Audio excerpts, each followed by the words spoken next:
I've sat with many people who feel too far gone. There's a lot of shame, a lot of guilt. I've had people sit with me and say, if you only knew what I've done, or if you only knew what's happened to me. And what I say to those folks, well, first, I don't say much, to be honest with you. First, I just kind of sit quietly. And sometimes I cry because I feel the pain. Sometimes we just sit in the silence for a moment because it's not something that is meant to be fixed. We're not into fixing, and maybe I could provide some relief, but I think most people they're tired of just having relief. They want the cure. I want to change. I don't want to just cope. I know how to cope. I can drink. I can stay in bed. There's lots of coping mechanisms. I can take drugs. There's a lot of coping mechanisms. I want to change. I want to be different. And is it really true that I could come to a place where I'd feel loved? And I think for Tyler and I, that's our hope. We've felt really unlovable at times in our lives, both of us. Like, man, I really screwed that up, and I hurt someone, and what I did impacted someone else.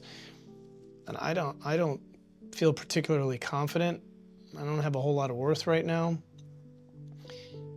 And fortunately, it was maybe the kindness of someone's smile. Maybe it was someone's touch. Maybe it was just the absence of judgment by someone else who had been through it.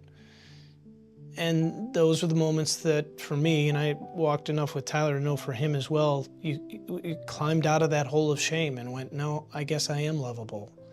And I guess I'd say the same thing to you. Whether you can see it or not, you're lovable. You're loved.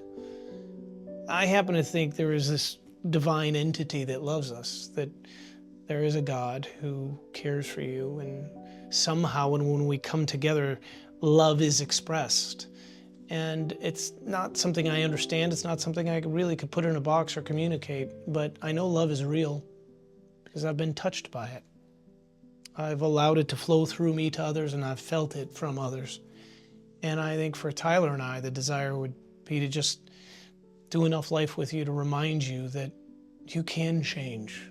And that shame that is so heavy, I've been there, was there for years, and mistakes I've made, failures, that if we sit together long enough, you'll be reminded, not just by us, but by a community of people, that you're worthy enough to be forgiven, and that you can heal, you can shift, and you can grow. I know I'm living proof of that. I've watched Tyler enough to know he's living proof of that, and we believe the same for you.